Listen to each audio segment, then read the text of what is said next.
오늘은 우리 교회가 설립된 지 벌써 75년 되는 그 주일입니다. 짧지 않은 세월 동안 우리 교회는 이 지역의 많은 사람들을 구원에 이르도록 그 사명을 잘 감당했다고 봅니다. 요즘 교회가 많이 세워지고 또 많은 교회가 문을 닫습니다. 어떤 교회는 싸워서 갈라지는 교회도 있습니다. 사람이 건물을 세울 수는 있으나 절대 교회를 세울 수는 없습니다. 교회는 성령이 세우신 교회와 인간 세운 건물은 다릅니다. 우리 이것을 구분해야 됩니다. 우리 교회는 성령께서 세우신 교회이기에 지난 75년간 이 지역에서 거룩한 사명을 잘 감당했다고 저는 그렇게 자부합니다. 우리 송라 제일교회는 송라에 세워진 작은 지역 교회입니다. 교회는 굳이 나눈다면은 도시교회와 시골교회, 또 큰 교회와 작은 교회, 또 지역교회와 특수 목적 가진 교회 그렇게 나눌 수 있지만은 우리 교회는 이 지역에 세워진 작은 목적의 교회입니다. 이 말은 무슨 말이냐? 애초부터 우리 교회는 이 지역을 섬기려고 세워진 교회이기 때문에 앞으로도 계속해서 이 지역을 책임지는 교회로 나가야 한다는 그런 말이 됩니다. 큰 교회를 좋아하는 사람들이 많지요. 왜 그럴까요? 사람도 많고 또 편리합니다. 크고 넓어서 무엇을 해도 괜찮은 교회입니다. 숨어 있어도 가만 놀아도 누구 하나 권하지 않는 교회, 참 자유로운 교회가 큰 교회입니다. 거기다가 예배 장면도 화려합니다. 여러분 여의도 순복음교회 예배 보셨죠? 오케스트라가 동원되고 성가대원이 수백 명이 됩니다. 또 각종 최첨단 장비들이 예배를 돕습니다. 이런 곳에 있던 교인들은 시골의 작은 교회에 참 적응하기 힘들 것입니다. 예배가 시시해 보기도 하고 예배가 예배 같지 않게끔 느껴지기도 한다고 합니다. 그러나 여러분 교회는 커야 할 이유도 없고 예배가 화려할 이유도 전혀 없습니다. 그리고 문화나 도덕, 규범 등 모든 것들이 굳이 사회보다 앞서 나갈 이유도 굳이 없다고 봅니다.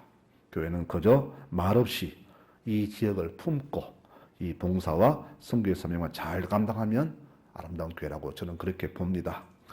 교회는 무엇보다 하나님께 예배를 드리는 곳입니다. 하나님은 이 교회를 통해서 축복을 약속하셨고 또 여기에서 우리 모든 기도를 들으신다고 하셨습니다. 역대하 7장 12절에 내가 이곳을 택하여 내게 제사하는 성전을 삼았다라고 말씀하셨고요. 또 시편 128편에서는 여호와께서 시온에서 복을 주신다라고 그 축복을 말씀하셨습니다. 시온은 곧 교회를 말합니다. 그래서 교회를 사랑하는 사람은 곧 하나님을 사랑한 사람이요. 하나님 사랑한 사람은 하늘이 주시는 은혜를 받는 그런 복된 사람이라는 것을 절대 잊지 마시기를 바랍니다. 교회마다 사역의 범위와 내용도 다르지요. 그것은 지역과 교회 크기와 교인들의 숫자, 구성에 따라서 할 일이 다르기 때문입니다. 큰 교회는 큰 일을 많이 해야 되고 작은 교회는 큰 교회가 놓친 작은 일들을 능히 잘 살펴서 감당해야 합니다. 오늘 창립주를 맞이해서 앞으로 우리 송라 제일교회는 어떤 교회로 나가야 할까에 대해서 말씀을 나누고자 합니다. 우리 교회는요 다른 게 아닙니다. 오직 하나님이 합당히 여기시는 교회로 날마다 변모해 나가야 됩니다. 하나님 생각과 우리 생각은 다릅니다. 이사야 55장 8절에 말씀하기를 내 생각은 너희 생각과 다르며 내 길은 너희 길과 다르다. 하늘이 땅보다 높음 같이 내 길은 너희 길보다 높으며 내 생각은 너희 생각보다 높다라고 하셨습니다. 하나님은 우리보다 앞선 분이요 크신 분이고 우리보다 강한 분이십니다. 지금 교회들이 하나님의 은혜보다 사회의 영향을 많이 받아서 사회에 점점 물들어가고 있습니다. 그래서 사회의 물물을 받아들이지 않는 교회를 뒤떨어진 교회에 그렇게 많이 폄하를 합니다. 그러나 우리 교회는 이 땅의 어떤 교훈과 가르침보다 오직 하나님의 인도하심과 가르침에 순종하는 그런 교회로 나아가야 됩니다. 교회는요 거룩한 곳입니다. 거룩하다는 말은 세상과 구별되었다 그런 말이 되겠죠. 하나님의 백성인 우리는 세상과 사고와 행동이 다르게 구별되어야 합니다. 그러면은 하나님께서 우리 교회를 합당히 보시는 교회로 나가자 했는데 어떻게 하는 것이 합당한 교회일까? 오늘 이 말씀을 통해서 세 가지만 제가 말씀을 드리고자 합니다. 첫째는요, 우리 교회는 하나님을 제일로 사랑하는 교회가 되어야 됩니다. 하나님 최고의 관심사는 무엇일까요? 바로 우리가 마음을 다해서 하나님 사랑하는가, 그것을 보신다고 했습니다. 그분은 우리의 마음을 바라십니다.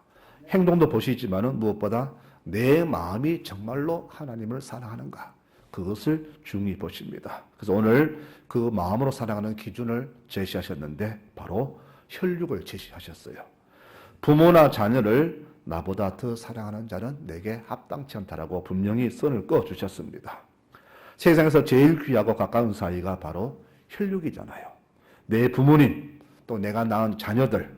그런데 하나님은 이 혈육보다 하나님을 더 사랑하지 않으면 내가 합당치 않다라고 분명히 말씀을 하십니다. 부모는 자녀를 위해 살면 목숨까지도 주잖아요. 그런데 주님은 이 자녀들보다, 나 낳은 부모보다 하나님을 더 사랑하라, 그렇게 말씀을 하셨어요.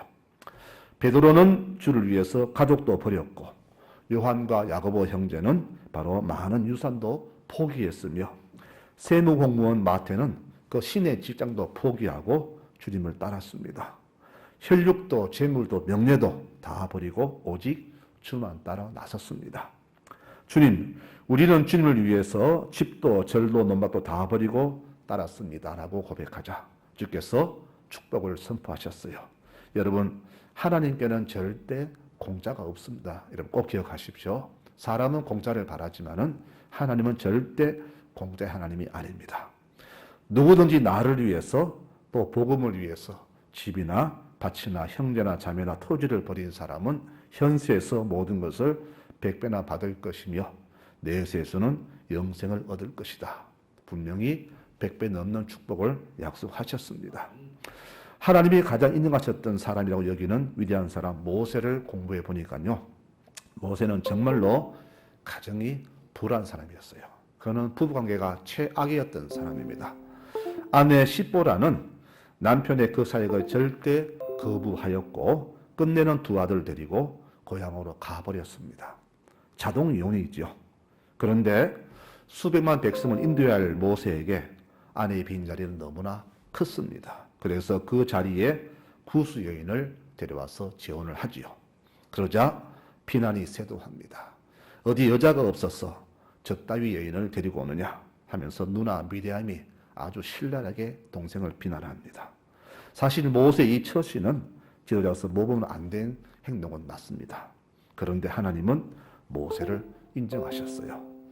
아론과 미람을 따로 부르시고는 하신 말씀이, 나는 내 종들과 선지자와 이야기할 때에 그들에게 기도나 꿈속에서 이야기해 준다.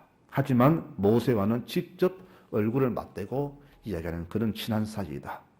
너희가 모세를 무시하는 것은 곧 나를 무시하는 것이다. 너희가 감히 내 종 모세를 비방하느냐 하면서 주님께서 저주하시자 미디암은 그 자리에서 즉시 문둥병자가 되고 말았습니다. 가족의 해체까지도 감수하면서 주를 사랑했던 그 모세를 하나님은 이 세상의 어떤 사람보다 온유한 사람이라고 그를 인정해 주셨습니다. 바로 맞습니다. 이것이 바로 하나님 사랑입니다. 하나님의 사람은 하나님을 최고로 높여야 하며 하나님을 최고로 존귀하게 받들어 섬겨야 됩니다. 이것이 바로 하나님의 사람이에요. 우리 모든 교회 성도들은 오직 하나님만을 최고로 섬기는 교우들이 되시기를 바랍니다. 여러분, 그렇다고 해서 내 부모 자녀를 버리라는 말이 결코 아닙니다. 우리 성경에서 주께서 그러잖아요. 누구든지 나를 미워하는 자는, 부모를 미워하는 자가 복받았는데, 미워한다는 말은 이스라엘 표현식으로 그보다 조금 더 사랑하라, 그런 뜻입니다. 자녀를 그러죠. 엄마는 왜 형을 더 사랑하고 나를 미워해 그러잖아요. 미워한다는 말은 나보다 더 사랑한다는 말이거든요. 그렇다고 해서 부모가 동생을, 작은 아들을 미워하는 게 아니잖아요. 같이 사랑하지만 약한 자녀, 좀 나은 자녀를 좀 더 사랑하잖아. 그것을 본 동생이 나를 미워한다, 그렇게 얘기합니다. 교우들 중에도 조금 관심 안 든다고 해서 왜 저를 미워하냐고 따지는 교인이 있습니다. 미워하는 게 아닙니다. 더 약한 교인, 더 신경 쓸 교인에게 좀 더 마음이 갔을 뿐이지 그분을 미워한 게 아니거든요. 그런데 사람들은 내게 관심 덜하면 미워한다 말하는데 절대 그것이 아닙니다. 오늘 하나님을 최고 높이자는 말은 그 이야기입니다. 하나님을 내 부모보다 더 사랑하자. 부모를 놓아란 말은 결코 아닙니다. 그러므로 오늘 지금 말씀하시기를 네 부모나 자녀를, 형제를 또 모든 재산과 재물보다 나를 더 사랑하면 내게 합당치 않다라고 분명히 사랑의 선을 그어주셨습니다. 성도 여러분, 하나님을 최고로 사랑하는 여러분들이 되시기를 바랍니다. 이것이 바로 교회가 나갈 방침이고 교우들이 해야 할 믿음의 모습입니다. 두 번째 우리가 생길 것은요, 우리 교회, 우리 교우들은 절대로 십자가를 거부해서는 안 됩니다. 여러분, 십자가가 무엇일까요? 주님 때문에 내가 감당할 많은 손해, 고통 이런 것을 말하겠죠. 그래서 십자가만 포기하면은 내 삶이 편합니다. 그렇게 좋을 수가 없어요. 그런데 주님은 십자가를 능히 지라고 말씀하십니다. 그래서 십자가는 종합적으로 말하자면은 주님 때문에 포기해야 되고 내려놓아야 되고 또 버려야 하는 우리의 가장 귀한 것들을 십자가라 그렇게 말을 합니다. 여기에는 우리의 재물과 사랑과 명예, 목숨도 포함되어 있습니다. 근데 요즘 우리 신앙 상태를 보면은요, 십자가 지르는 사람이 많이 없습니다. 그저 편하게 영광만 누리는 그런 모습을 많이 봅니다. 우리 교회뿐 아니라 많은 교회들이 그런 모습을 봅니다. 섬김의 자세보다는 섬김 받으려는 자세가 더 많이 보이고 수고와 봉사보다는 앉아서 받아 먹는 자세가 너무나 많음을 보게 됩니다. 여러분, 사도 바울의 고백을 한번 들어볼까요? 나는 그리스도 알고부터는 내게 유익한 모든 것들을 다 장애물로 여겼다. 나는 주님이 제일 존귀하다. 나는 주를 위해서 모든 것을 잃었고 잃어버린 그것들을 아까워하지 않고 모두 쓰레기로 여겼다. 그가 잃은 것이 무엇일까요? 바로 그의 명예, 권위, 재산, 그는 다 버렸습니다. 이스라엘 최고에 위치했던 그가 그 모든 것을 예수 때문에 다 버렸고 잃어버린 모든 것들을 그는 아까워하지 않고 쓰레기라 그렇게 여겼습니다. 예수를 만나기 전에는 그것이 최고로 그에 있었는데 예수를 만나고 나니까 그 모든 것이 그렇게 추하더라는 겁니다. 그것을 다 버렸습니다. 이렇게 하는 것만이, 이렇게 해야만이 내가 주를 바로 얻고 주 하나 되는 것이라고 믿었기 때문에 그는 예수 때문에 모든 것을 다 버렸습니다. 바로 이것이 십자가를 지는 겁니다. 엘리사 선지자는 아주 부자였습니다. 한 집에서 소를 24마리 키울 정도니까 얼마나 부자입니까? 그런 그가 부름받았을 때에 그는 조금도 주저하지 않았습니다.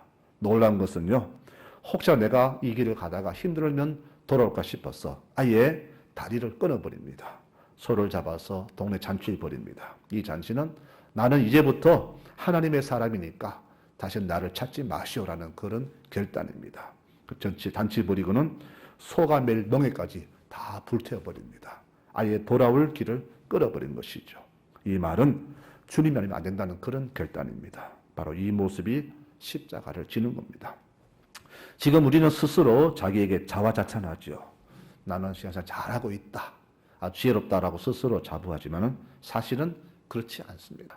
하나님보다 혈육과 돈을 더 사랑하고 있음을 우리는 절대 부인하지 못할 겁니다. 바로 이것이 십자가 거부입니다. 나는 아닌데 왜 무슨 그런 말을 하냐 이렇게 아마 묻는 분도 계실 겁니다. 여러분, 제가 성경에서 좋은 예를 찾아보았어요. 바로 부자 청년입니다. 그는 자타가 공인하는 아주 신실한 교인입니다. 어릴 때부터 유아세례교인 태어나서 부모로부터 교육생활 잘했습니다. 청년까지 잘했고 학생회 회장, 청년회장까지 역임한 사람이고 직장도 좋고 그래서 축복을 받았습니다. 교회에서는 없어서는 안 될 귀한 존재입니다. 성가대 대원으로 수고했고 모든 봉사에 그 이름이 빠진 적이 없는 그런 사람입니다. 모두가 인정했죠. 그런데 이 청년이 모신 하나님은 하늘의 하나님이 아니라 곧 금송아지였다는 사실입니다. 그 금송아지 있어가지고 그런 마음이 든든했습니다. 여러분, 혹시 제 말 들어보시고 판단해 보십시오. 내 통장에 잔고가 줄어들고 빚이 늘어나고 일이 안 풀릴 때 많이 마음이 불안합니까? 편안합니까? 다 불안하죠. 그 자체가 뭘까요? 하나님이 아닌 금송아지가 내게 하나님이었다는 그런 말이 됩니다. 이 금송아지 포기하라는 말씀에 그는 진짜 하나님 포기하고 금송아지를 붙잡고 떠나갔습니다. 바로 이것이 청년의 가짜 믿음이었어요. 여러분, 좋은 믿음, 참 믿음은 어떤 믿음일까요? 저는 이 성경 보면서 이렇게 저 나름대로 결단을 지어봅니다.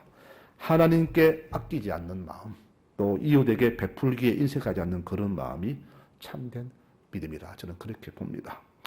어떻게 물질과 신앙을 같이 놓고 평가하는가 이렇게 묻는 분도 계시겠지만은 여러분, 세상에서 무엇이 제일 귀합니까? 내 목숨이 제일 귀하잖아요. 맞습니다. 그런데 우리 살아가는 데 비해서 제일 중요한 것이 뭡니까? 목숨만큼 물질이 필요하잖아요. 그래서 우리의 목숨과 이 물질은 같은 위치입니다. 주님께서는 너희 마음이 있는 곳에 물질이 있다 그렇게 하셨죠. 내 마음이 가장 많이 가는 곳, 내 시간이 가장 많이 투자되는 곳이 바로 가장 귀한 곳이고 귀한 것이잖아요. 여러분, 하루의 삶 속에서 우리에게 어디에 가장 마음이 많이 갑니까? 내가 어디에 가장 마음을 많이 쏟고 시간을 많이 투자합니까? 돈 버는 데 투자하잖아요. 잠 못 자고도 돈은 벌잖아요. 주일 예배 빠져도 돈 벌러 가잖아요. 안 그렇습니까? 그만큼 물질은 생명만큼 귀하다는 것이죠. 여러분, 절대 이것을 부정하지 마십시오. 인정한다고 해서 내 믿음이 적다는 게 결코 아닙니다. 그런데 이 생명 같은 물질을 하나님과 이웃에게 인색하게 군다면 그것은 참 믿음이 아니죠. 십자가를 져라 했는데 목숨을 주께 버려야 했는데 목숨은 못 드려도 이 목숨은 귀한 물질을 못 드린다는 것은 참 신앙이 아니라는 것이죠. 그래서 저는 성경에서 결단 짓습니다. 하나님께 인색하고 이웃에 인색한 사람은 결코 참 신앙이 아니라는 것을 저는 그렇게 말씀을 드립니다. 그러므로 하나님 백성은 겉과 속이 주님으로 가득 차 있어야 됩니다. 바울은 갈라디아 6장에서 말하기를 나는 내 몸에 예수의 흔적을 지니고 있다라고 그렇게 했습니다. 여러분, 속 사람까지 예수를 가득 찬 사람, 겉도 예수 믿는 사람, 속 사람도 예수를 믿는 사람, 이렇게 가득 찬 사람만이 바로 십자가를 질 수 있습니다. 십자가 아무나 지는 게 아니에요. 십자가는 누구나 지는 게 아닙니다. 누구나 지라고 하셨지만은 아무나 지는 게 아니더라고요. 그만큼 예수로 가득 차 있지 않으면 십자가는 절대 질 수 없습니다. 아무나 지는 게 아니더라고요. 그래서 예수님을 온 몸으로 온 마음으로 도배한 사람만이 지수는 것이 바로 십자가입니다. 여러분, 우리 송라교회 교우들은 바로 이 두 가지, 하나님을 최고로 사랑하고 내가 넘기지 할 십자가를 능히 감당하는 교우들이 되시기 바랍니다. 이것이 바로 우리 교회가 나가야 할 일입니다. 많은 교회들이 하나님보다 세상을 더 사랑하고 바로 십자가보다 십자가 놓는 것을 더 좋아합니다. 이런 교회들이 지금은 좋아 보이고 편해 보이고 번창해 보이지만은 나중에 입만무성한 그런 열매 없는 무화과 나무로 됨을 우리는 미리 예정해야 됩니다. 그러므로 오늘 이 75주년 창립주를 맞이해서 우리가 이 두 가지 사실을 꼭 기억했으면 좋겠습니다. 하나님을 최고로 사랑하자. 그리고 내가 지을 십자가를 감사하게 기쁨으로 능히 끝까지 지고 가자. 이 두 가지입니다. 세 번째는 마지막으로 교회가 이제 사회에 대해 할 일인데요. 정말로 작은 것을 귀히 여기는 교회가 되어야 됩니다. 작은 것. 우리 작다 그러면은 우리는 사실 좀 무시하잖아요. 사람도 큰 사람 좋아하고 집도 큰 집 사는 사람을 좋아하고 은행 가면 자동차도 큰 차 몰고 와야 대우를 받습니다. 작은 차 몰고 가면 대우받지 못합니다. 우리 크다 그러면은 귀한 것, 작다 그러면 우리는 하찮게 여기잖아요. 그런데 사회는 그것을 당연히 여기지만은 교회는 그 반대가 돼야 됩니다. 교회는 작은 것을 가장 귀하게 봐야 됩니다. 그래서 교회는 사회 변화에 절대 민감해야 되는데요. 지금 인구 소멸이 사회에 인식된 지 참 오래되었습니다. 인구가 줄어들자 교인 숫자도 줄어들었습니다. 우리는 이것을 자연스러운 현상이 하기 전에 여러분 그 생각 자체가 비정상입니다. 그만큼 우리가 그것을 사회의 현상을 그대로 받아들이는 것은 우리 신앙의 순도가 옅어졌다. 또 우리의 신앙의 열정이 식었다는 그런 말이 됩니다. 과거에 비해서 교회마다 열심히 식어버리고 수고와 봉사가 줄어들고 우리의 신앙도 점점 옅어지고 있습니다. 그러나 그것 때문에 우리는 어느 때보다 편하고 쉬운 예수를 믿고 있지요. 그러나 이 순수함과 뜨거운 열정이 식은 만큼 교회에 대한 사회 신뢰도도 떨어진다는 사실을 여러분 기억하고 계십니까? 우리가 편하게 믿는 만큼 십자가를 거부하고 하나님보다 사회를 더 사랑하는 만큼 나는 편하게 예수 믿을지 모르지만은 그만큼 교회는 사회에 대해서 신뢰 잃어버린다는 걸 기억하셔야 됩니다. 그래서 교회에 출석 넘치는 가난한 성도의 출현은 꼭 교회가 그만큼 신뢰를 잃었다는 그런 말이 됩니다. 그래서 교회는 이제는 성장이라는 그런 패러다임을 바꿔야 됩니다. 성장은 높은 곳, 큰 것을 의미하잖아요. 지금 이 사회를 축소사회라고 합니다. 더 이상 성장이 안 되어서 머무르는 사회를 축소사회라고 하는데, 그렇다면 교회는 이 축소사회에서 무엇을 해야 될까요? 이제 우리를 맡고 있는 거품을 다 걷어버려야 됩니다. 과거에 보여주기식의 휘황찬란했던 것들, 또 소모적인 행사들 다 이제는 지양하고 군사를 걷어내고 교회를 교회다운 교회로 만들어가며 애써야 합니다. 유럽의 서구 유럽에 가면은요, 대형 성당들이 참 많죠. 많은 사람들이 그 성당을 보러 여행 많이 가는데, 그 거룩한 하나님의 성전이 언제부턴가 사람들의 구경거리가 되고 말았습니다. 이것은 여러분 비참한 이야기입니다. 우리는 성당 참 많더라, 참 볼 것 많더라, 화려하더라, 야, 저 성당 어떻게 지었는가, 돈 많이 들었겠네 라고 우리는 그렇게 생각하지만은, 그것보다 이면을 돌아보면은 교회가 교회답지 못했기 때문에 지금 교회가 사람들의 조속거리, 관광거리, 볼거리로 떨어졌다는 사실을 우리가 생각한다면은 정말로 가슴 아파 해야 됩니다. 여러분, 교회가 본질을 잃었을 때에 바로 그런 수문을 당하게 되는 겁니다. 영천에 가면 천문대가 있습니다. 제가 몇 번 갔었는데요. 여름에 갔을 때 산꼭대기에서 내려본 산은요, 잎이 가려져서 산 바닥이 보이지 않더라고요. 겨울에 가니까 잎이 다 떨어져 속살이 다 보였습니다. 여러분, 사회도 교회도 그렇습니다. 멈춤과 모자람, 또 불경기, 부족함이 오지 않았더라면 영혼에 가려졌을 그 모든 추한 것들이 이제는 변화와 더불어서 속살이 다 드러났습니다.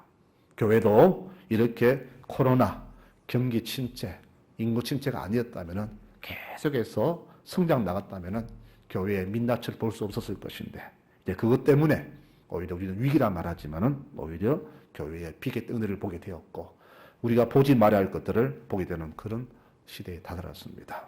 이것을 결코 우리는 부끄러워하지 말고 이것을 덜어내놓고 환부를 치러야 됩니다. 이제 교회는 본래 모습 돌아가야 하는데, 처음에 그 순수하고 낮고 정직하고 작은 자세로 우리는 교회가 전환을 해야 됩니다. 오늘 주께서는 그 전환의 본보기로 작은 자를 이렇게 말씀하셨습니다. 작은 자를 지극히 존대하라, 그렇게 말합니다. 그럼 작은 자는 누구일까요? 바로 사회적으로는 어린아이도 작은 자일 것이고, 또 사회적 약자도 작은 자가 될 것입니다. 그리고 교회적으로는 주의 사역을 위해서 모든 것을 포기하고 나아가는 주의 종들도 작은 자에 해당이 될 것입니다. 이런 사람들을 주께서는 작은 자라고 하셨고, 이들을 극진히 대접하면 곧 하나님을 접대한 것이라고 그렇게 오늘 말씀을 주셨습니다. 이제 우리 교회는 이 작은 자들을 받들어 섬김에 최선을 다해야 됩니다. 사회적 약자, 어린아이들, 또 편부모 가정, 한부모 가정, 돌볼 사람 참 많잖아요. 이 아이들 우리가 끌어안고 같이 나가야 합니다.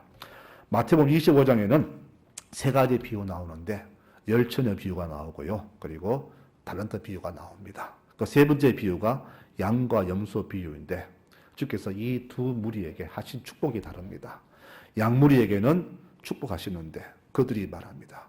우리는 축복받을 자격이 없습니다. 왜 축복하십니까? 물었더니 너희가 작은 자에게 행한 것이 내게 행했기 때문에 내가 복 준다라고 말씀하십니다. 그런데 염소 무리에게는 지옥 가라 하니까 우리가 주께 못한 것이 뭐 있습니까? 얼마나 잘했습니까? 라고 대드는데, 너희가 작은 자를 무시하고 하지 않은 것이 곧 내게 안 한 것이라 하시면서 작은 자에게 행함을 가지고 주께서 이렇게 축복과 저주로 나누신 장면을 보게 됩니다.